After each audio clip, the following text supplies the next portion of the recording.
Les prothésistes ongulaires qui travaillent avec la lime ou une ponceuse sans pédale, je ne sais pas clairement comment elles font pour travailler correctement et rapidement pour bien gagner leur vie.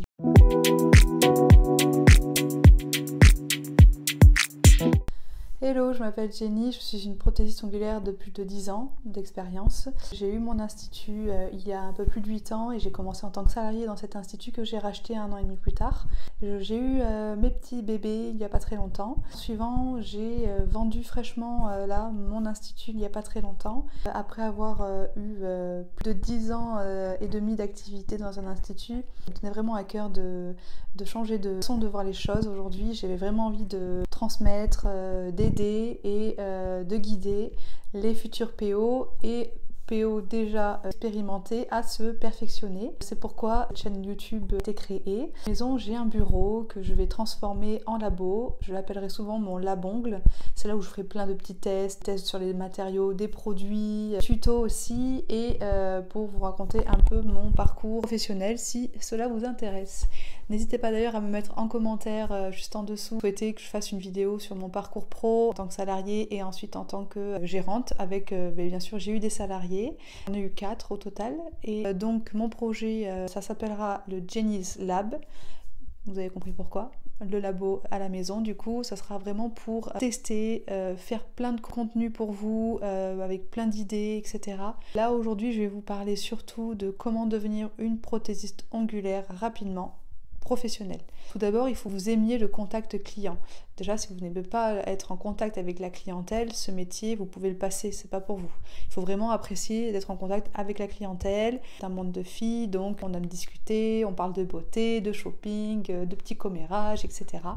La clientèle, c'est vrai que quelque chose qui stimule, et puis les clientes s'attachent énormément à vous. Moi, je sais que quand j'avais mon institut, j'avais des petits cadeaux. Pour la naissance de mes enfants, j'ai eu des petits cadeaux. J'offrais des cadeaux à mes clientes pour Noël, pour leurs anniversaires. Enfin, c'est vraiment une relation qu'on crée avec notre clientèle, presque amitié, amicale, presque même famille, je trouve. Et d'ailleurs, des clientes qui sont devenues de très très bonnes amies à moi. Il faut vraiment aimer ce contact avec la clientèle.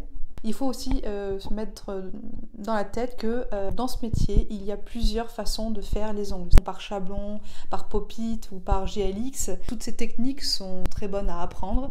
Mais si vous voulez aujourd'hui être une prothésiste ongulaire pro rapidement pour pouvoir en vivre, je conseillerais plus moi de partir sur des capsules plutôt que chablon.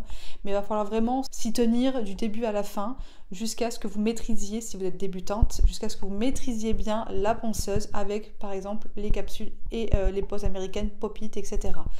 C'est vraiment très important. Moi, c'est ce que je vous recommande en tout cas si vous voulez débuter. Voilà. Ensuite, pour moi, je pense que ce qui est important, c'est d'avoir de très bons produits et de bons matériaux. D'ailleurs, n'hésitez pas à me mettre en commentaire en dessous si vous voulez que je fasse des vidéos sur tel ou tel produit ou tel matériel. Le point pour moi le plus important au niveau matériel, c'est la ponceuse. Les prothésistes ongulaires qui travaillent avec la lime ou une ponceuse sans pédale, je ne sais pas clairement comment elles font pour travailler correctement et rapidement pour bien gagner leur vie. C'est comme si vous vouliez accélérer avec votre voiture sans pédale, juste avec un petit levier, et puis vous devez toujours toucher ce levier avec la main tout en mettant les 2 mains au volant. C'est pas possible. Mais là, c'est pareil. Vous prenez la main d'une cliente avec votre main gauche, vous tenez votre ponceuse main droite pour les droitières, vous tenez votre pièce à main, et ensuite vous devez bien positionner la main et faire le mouvement, etc. Et en plus, vous devez aussi contrôler votre vitesse avec cette main, sauf qu'on n'a pas de 3e main, on n'a pas 3 bras, on n'a que 2. Moi, c'est pour ça que c'est pas du tout possible de faire correctement un travail sans pédale. La pédale, c'est vraiment ce qui va vous aider à contrôler votre vitesse. C'est vraiment le point le plus important pour moi, pour vraiment ne pas blesser la cliente. Faire un joli bombé, raccourcir rapidement. Vraiment, c'est pour moi, il n'y a pas de secret. Le côté ponçage avec la ponceuse et la pédale, c'est le mieux. Maintenant, il faut voir. Sur les poses, c'est vrai que quand on fait des poses au pop-it où ça demande très peu de ponceuse, effectivement, la ponceuse à pédale n'est pas forcément obligatoire, mais je trouve moi quand même que c'est la meilleure des techniques, avec un résultat plus joli, plus rapide et plus propre. Pour les produits, c'est pareil. Je trouve qu'il y a des produits de très très bonne qualité que si vous voulez, je vous ferai une vidéo. N'hésitez n'hésitez pas à me mettre en commentaire en bas si vous voulez que je vous en parle. Il y a des produits que j'affectionne énormément pour des marques avec lesquelles j'ai déjà travaillé, que j'adore, aussi bien dans le rendu que dans la durée, surtout parce que la cliente paie un service pour que ça tienne dans le temps. Donc il faut que ça tienne, il faut que ça reste brillant, il ne faut pas que ça matifie si vous faites un brillant, un gel de couleur vraiment très brillant, il faut vraiment que ce soit brillant et pas mat. Pareil pour les décollements, il faut vraiment qu'on ait de bons produits parce que le décollement peut venir pas forcément de la technicienne mais peut venir aussi des produits utilisés. Donc ça c'est très important. Et pareil aussi pour moi les produits très importants, c'est des produits qui sont aux normes européennes. Ce n'est pas assez dit je trouve dans notre domaine et dans notre métier. Les produits qui ne sont pas aux normes européennes, c'est à éviter les filles parce que vous ne savez pas ce qui peut se passer. J'ai eu moi le cas dans mon institut, des clientes qui arrivaient des concurrentes à moi, elles ne savaient pas ce qu'on leur avait mis sur les ongles, ça fait des réactions allergiques, on peut avoir des crises d'asthme, oui, on peut avoir des crises d'asthme juste avec un semi-permanent sur les ongles, donc attention aux produits que vous utilisez. Si vous voulez, n'hésitez pas à mettre en commentaire. Je vous ferai une vidéo sur des produits que j'affectionne tout particulièrement, qui sont aux normes européennes, et qui sont très bien. Ensuite, pour moi, ce qui est important aussi, c'est d'être organisé. Quand on veut être une PO Pro rapidement et pouvoir bien gagner sa vie, il faut que vous soyez organisé pour que vous puissiez avoir un rendement, pour pas mettre 3 heures sur une cliente. La solution, c'est de travailler vite, bien. Et en travaillant vite et bien, vous pouvez justifier avec de bons produits et une très bonne technique de votre prix élevé pour les clientes. Quand je dis élevé, attention, ça dépend encore de la prestation. Si vous faites du gros nail art, etc., ça se justifie dans le temps. Si plus vous mettez de temps pendant la presta, plus vous justifiez le prix, c'est juste logique en fait. Donc la clientèle, c'est pareil, il va s'adapter aussi. Si elle vient chez vous, c'est aussi pour ça. C'est parce que vous travaillez avec des produits corrects, des produits même de très bonne qualité, une technique correcte, une rapidité sans égale, parce qu'il y en a beaucoup encore qui travaillent avec des 2 heures, 3 heures. Enfin, moi je sais que dans mon institut, les clients qui restaient 2 heures pour faire des ongles, clairement ça les saoulait en fait.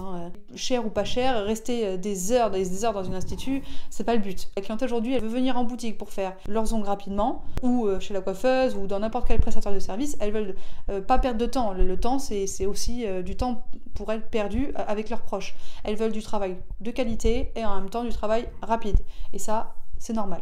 Donc pour moi, vous êtes obligé d'être organisé. Si vous ne l'êtes pas, ce n'est pas grave. Si vous suivez une formation correcte, vraiment complète de A à Z, vous apprendrez à être organisé, toujours organiser son plan de travail, toujours organiser comment mettre ses nuanciers de couleurs, c'est son style de déco, de nail art que vous voulez appliquer à la cliente, avoir même un book sur votre téléphone avec plusieurs prestations que vous avez déjà faites auparavant pour montrer à la cliente de quoi vous êtes capable, de quoi vous pouvez faire, qu'elle peut s'inspirer. Comme ça, vous pouvez même guider la cliente à aller choisir un truc que vous savez maîtriser, que vous faites rapidement et que la cliente sera ravie. On ne peut pas devenir une vraie prothésiste ongulaire pro et rapidement en se formant soi-même sur les réseaux sociaux, c'est pas possible.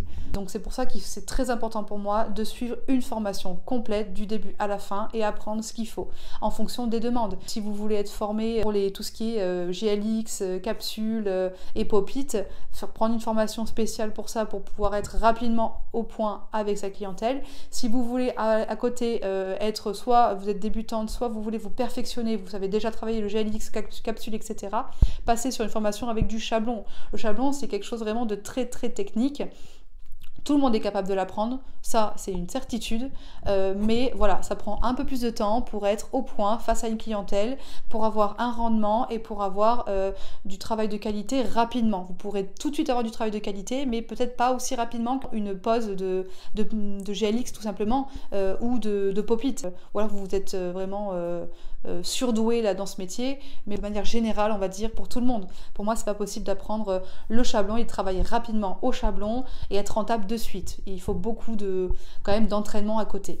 N'hésitez pas à liker si cette vidéo vous a plu, à me mettre en commentaire si vous voulez que je vous fasse une vidéo sur mon parcours pro, du début où j'ai acheté il y a plus de 10 ans et jusqu'à là, récemment vendu. Si vous voulez que je vous fasse un contenu sur tel ou tel sujet qui vous intéresse, qui vous posez des questions ou n'importe lequel, n'hésitez pas et abonnez-vous à ma chaîne. À bientôt.